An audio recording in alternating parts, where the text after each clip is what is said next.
এই mini solar panel হচ্ছে 40-30 mm size, অর্থাৎ 40x30 mm সাইজের মিনি সোলার প্যানেল, যার আউটপুট পাবেন 3.7 ভোল্ট এবং 0.15 ওয়াট পাবেন এবং 30 মিলি অ্যাম্পিয়ার আউটপুট পাবেন।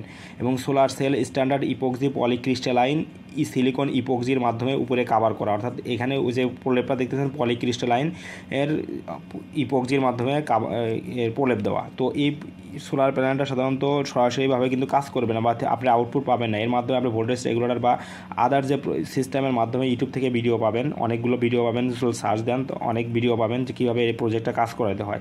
তো ওখানকার মাধ্যমে ওইভাবে আপনাদের ভোল্টেজ রেগুলেটর বা আদার্স কিছু অ্যাড করে প্রোডাক্টের আউটপুটটা বের করতে হয়। তো সরাসরি আউটপুট কিন্তু আপনারা পাবেন না। তো এই বিষয়টা আপনাদের ক্লিয়ার করে বলার জন্য এই ভিডিওটা করা, এবং এই প্রোডাক্টটা যে রিয়াল ছবি বা কোন প্রোডাক্টটা পাবেন সেটার ভিডিও করে দেওয়ার জন্য আপনাদের কিন্তু এই ভিডিওটা করা। তো প্রোডাক্ট আসলে কীভাবে কাজ করে এখানে দেখার উদ্দেশ্য এটা না, তো প্রোডাক্টটার মেইন উদ্দেশ্য হচ্ছে এই প্রোডাক্টটা কি আপনাদের দেখানো যে কোন প্রোডাক্ট এই 40-30 সাইজের মিনি সোলার প্যানেলটা অর্ডার করলে কোন প্রোডাক্টটা পাবেন এটা দেখানোর জন্য। তো এই প্রোডাক্টটা পারচেস করতে আমাদের সব ভিজিট করতে পারেন এবং আমাদের সব থেকে কম দামে পাবেন আশা করতেছি, এবং খুব দ্রুত সময় ডেলিভারি পাবেন আশা করতেছি। তো আমাদের প্রোডাক্ট অর্ডার করতে আমরা সব থেকে অর্ডার করতে পারেন। আর আমাদের ইউটিউব চ্যানেলের পাশে থাকেন এবং সাবস্ক্রাইব করেন, আরও নতুন নতুন প্রোডাক্ট পাবেন আশা করতেছি। ধন্যবাদ।